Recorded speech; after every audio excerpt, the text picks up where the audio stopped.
silence, O God? Hold not thy peace, and be not still, O God. For lo, thine enemies make a tumult, and they that hate thee have lifted up the head. They have taken crafty counsel against thy people, and consulted against thy hidden ones. They have said, Come, and let us cut them off from being a nation, that the name of Israel may be no more in remembrance. For they have consulted together with one consent. They are confederate against thee. The tabernacles of Edom, and the Ishmaelites of Moab, and the Hagarenes, Gebal, and Ammon, and Amalek, the Philistines with the inhabitants of Tyre. Assur also is joined with them. They have helped the children of Lot, Selah. Do unto them as unto the Midianites, as to Sisera, as to Jabin at the brook of Kison, which perished at Endor. They became as dung for the earth. Make their nobles like Oreb, and like Zeb, yea, all their princes as Zebah, and as Zalmunna, who said, Let us take to ourselves the houses of God in possession. O my God, make them like a wheel, as the stubble before the wind, as the fire burneth a wood, and as the flame setteth the mountains on fire.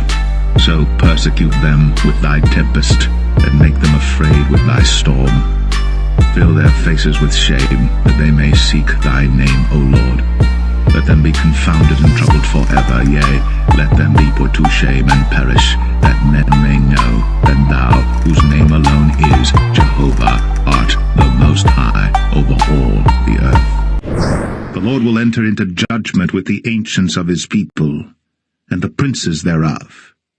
For ye have eaten up the vineyard, the spoil of the poor is in your houses.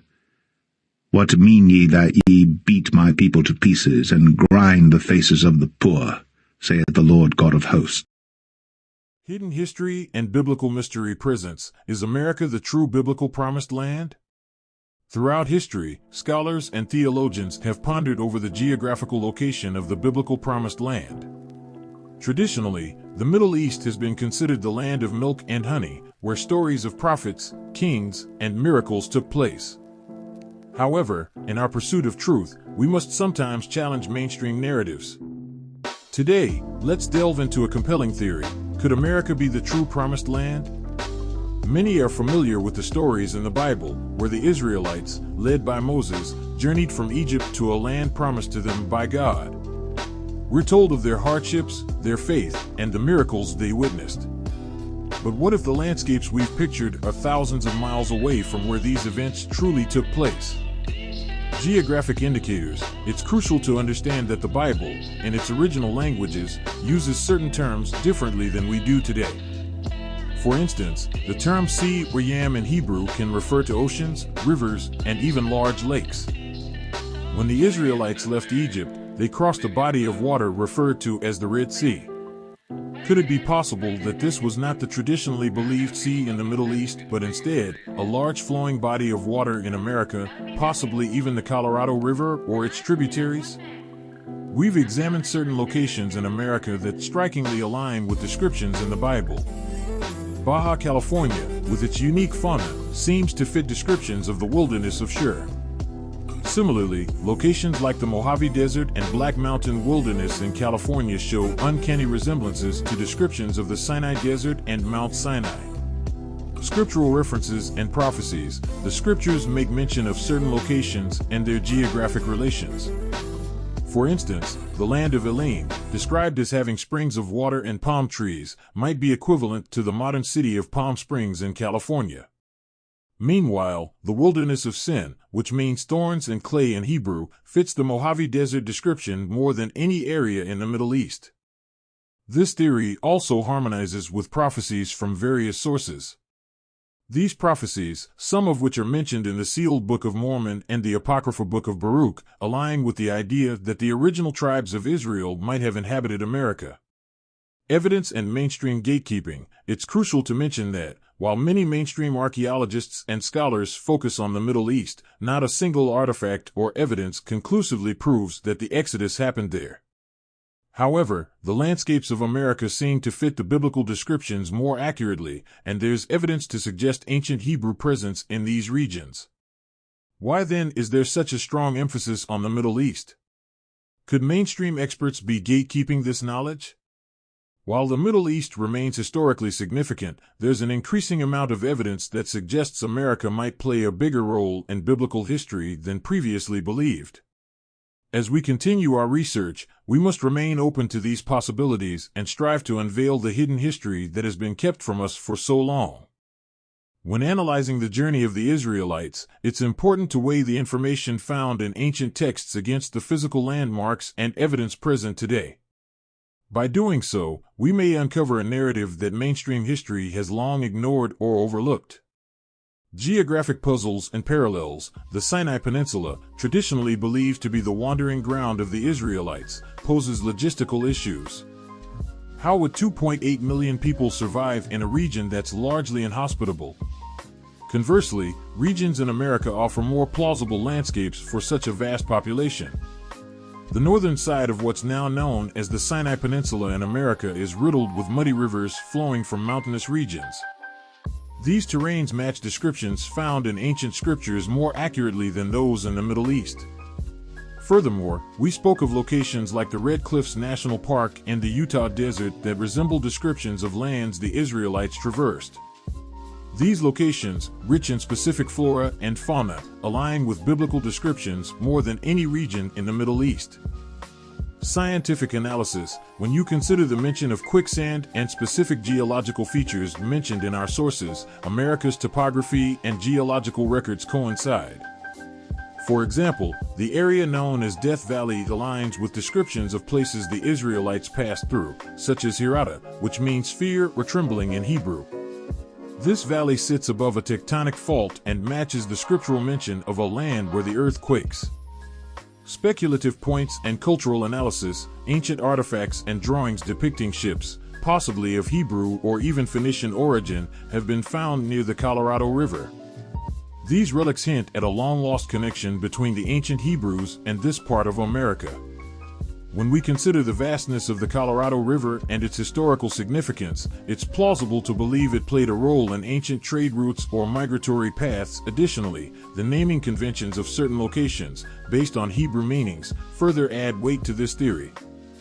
For instance, places with names translating to sweetness, fatness, or even backbone of a man in Hebrew can be found in the regions of southern Nevada and Colorado, matching descriptions of areas the Israelites passed through by juxtaposing scriptural descriptions, geographic landmarks, scientific evidence, and speculative cultural connections. A compelling case emerges that places America at the heart of biblical events.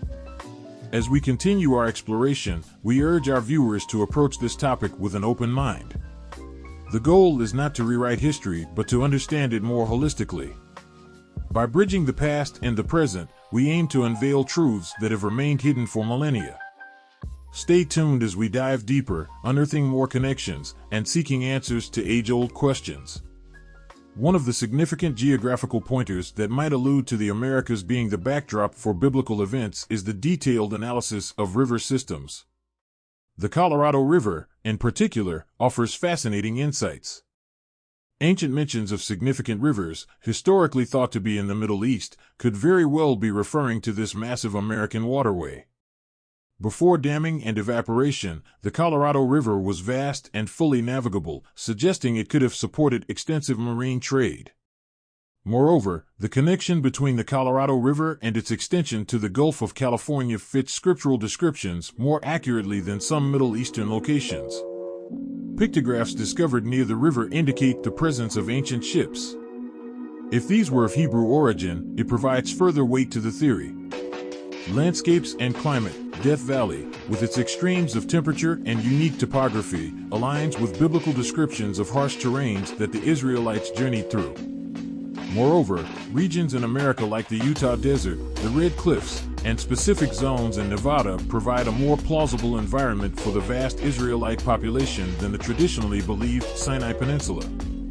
Regions in America, such as southern Nevada, once flourishing with forests and fertile soils, could align with biblical references to lands like Asmona, translating to shady in Hebrew, and Punon, meaning darkness.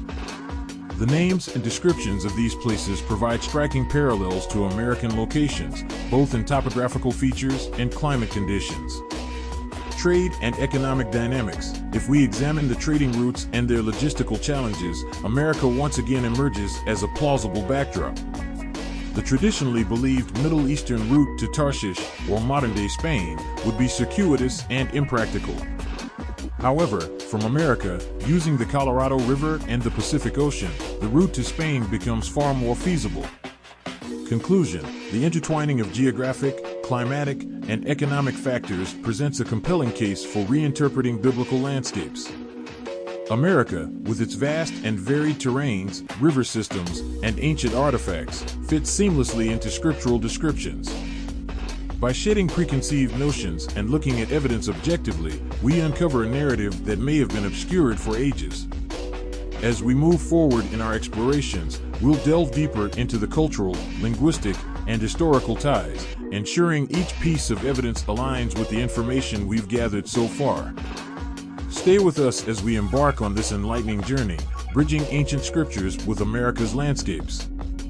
Deep within ancient scriptures, prophecies speak volumes beyond their immediate context, suggesting insights into the intricate relationship between America's geographic wonders and divine scriptures. In our quest to unravel these correlations, the words found in the Book of Isaiah, the apocryphal Book of Baruch, and the sealed portion of the Book of Mormon are of paramount significance. The Book of Isaiah's lyrical allegories are profound, expressing that every valley shall be exalted, and every mountain and hill shall be made low, and the crooked shall be made straight, and the rough places plain. Looking at America, with its vast valleys and towering Rockies, one can't help but see a manifestation of these allegories. In the Book of Baruch, we find revelations that capture the essence of Israel's affliction. The text foretells, "Behold, the days come, and the times shall hasten more than the former, and the seasons shall speed on more than those that are past, and the years shall pass more quickly than the present. Therefore have I now taken away Zion, that I may the more speedily visit the world in its season." America's historical migrations and transformative events align remarkably with these prophecies. The sealed portion of the Book of Mormon, chapter 79, reveals, "The judgments of the Lord are soon to be poured out upon the Gentile nations. And after my people have been tried and purged, the hand of Israel will begin to be felt upon the nations of the Gentiles." This speaks of divine judgments aimed at purification. When we consider America's history of natural and societal upheavals, the resemblance to these judgments becomes uncanny. Interpreting prophecies requires discernment. By juxtaposing America's past and present with the ancient scriptures, one is compelled to wonder if America is the biblical promised land, a place destined for challenges and divine interventions. In conclusion, while we find ourselves with as many questions as answers, this deep dive into sacred texts and their potential link to America has proven enlightening. The pursuit of understanding the possible relationship between America and biblical prophecies remains a vibrant endeavor. And as we prepare for further exploration, the quest for knowledge and spiritual connection is as compelling as ever. Staying with us on this journey has been an enlightening experience, and we appreciate your dedication and curiosity. As we draw this exploration to its close, the intricate tapestry of America's landscapes, intertwined with ancient scripture and prophecy, has painted a compelling narrative suggesting that America might indeed be the biblical promised land. We've journeyed across the vast expanse of America, reimagining the footsteps of what might have been the Israelites' journey, connecting geographical and scriptural dots. From the arid landscapes of Death Valley to the expansive waters of the Colorado River, every discovery has added depth to our quest. The insights from the Book of Isaiah, the apocryphal Book of Baruch, and the sealed portion of the Book of Mormon have been profound. When juxtaposed with America's rich history, these prophecies present an uncanny connection. As we round off this episode of exploration, a plethora of answers have been unearthed, yet many mysteries remain, inviting us to delve deeper.